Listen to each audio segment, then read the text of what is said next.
Is for you if you are interested in joining the Army and considering special operations. I have an argument for you why you should choose special operations over the regular Army. If you go to the regular Army, there's a pretty good chance you're going to be surrounded by people who have a low level of motivation. Now, it's not a rule. There are some incredible people in the regular Army that have an incredible drive to better themselves and to accomplish great things. That being said,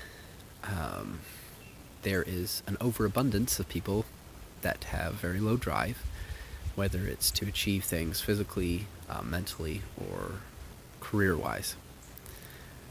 If you're the kind of person, which most of us are, that are influenced by other people, and have a hard time finding your own motivation when you're in an environment that motivation is low,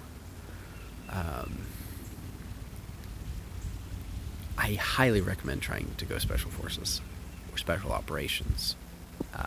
Whether you're an 18 X-ray or Option 40, you will find yourself surrounded by people that also have a higher level of motivation, and their drive will encourage you to achieve more and to do more than you thought possible or that you thought you would do.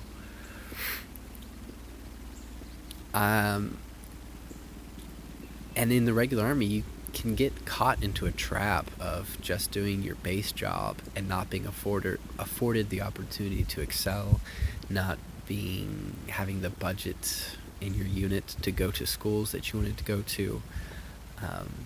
I've known NCOs that have tried for years and years just to go to airborne school, and they've never been able to.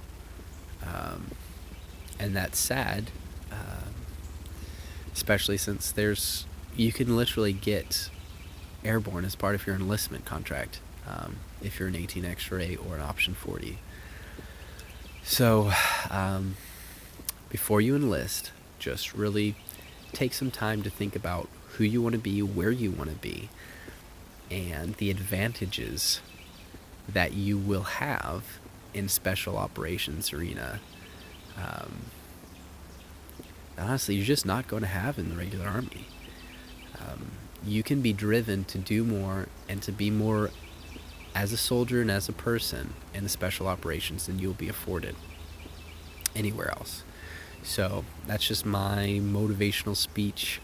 If you're kind of on the balance, yeah, especially as an 18 X-ray, you're taking a lot of risk. Just because the pipeline is so long, selection has such a low passing rate for 18 series.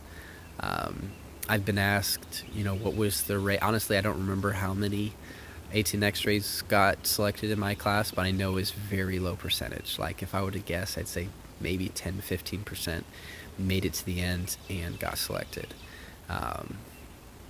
There was just an immense amount of people that didn't make it to the end, or if they did make it, were just 21-day non-selects. So, and of that, I don't even have a clue of how many that got selected even made it through the 2-year Q course. So that's not meant to be discouragement. If you want this, if you want to be Special Forces, put everything you have into it. There are some really solid dudes that don't make it, and then there's some really solid dudes that do make it. So if you don't, you're going to have to learn to bounce back and become better for it. But I'm grateful that I didn't just take my failure in selection and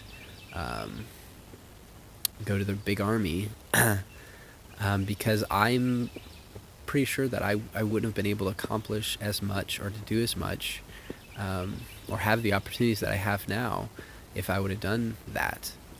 And now I am surrounded by solid people, really good leaders, people that are teaching me a lot about what it even means to be a leader because of where I'm at. So it's my 2 cents. Again, if there's any questions, please post them. I'll do my best to answer them. Just trying to be a good source of information for you guys.